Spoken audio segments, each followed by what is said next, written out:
அம்பாளுக்கு 9 ராத்திரி நவராத்திரி, ஆனா சிவபெருமானுக்கு ஒரே ஒரு ராத்திரி, அது சிவராத்திரி.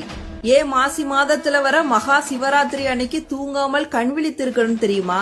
மகா சிவராத்திரி இரவுல நம்ம பூமியில் ஒரு ஈர்ப்பு மேல் நோக்கி ஏற்படுகிறது. அந்த மாதிரியான ஈர்ப்பு ஏற்படும் போது நம்ம முதுகுத்தண்டை நேராக வைத்துக் கொள்ள வேண்டும் அப்படிங்கிறது விஞ்ஞான பூர்வமான ஒரு உண்மை. மகா சிவராத்திரி இரவுல முதுகுத்தண்டை நேராக வைத்துக் கொண்டு தியானம் செய்யும் போது நம்முடைய உடல் மற்றும் மனதின் சக்தி நிலைகளானது உயர ஆரம்பிக்கும். நம்முடைய உடலின் சக்தி ஆற்றலை பல மடங்கு பெருக்குவதற்காகத்தான் முதுகுத்தண்டை நேராக வைத்து நிமிர்ந்து உட்கார்ந்து இரவு விழித்திருக்க வேண்டும் அப்படின்னு சொல்லப்பட்டது.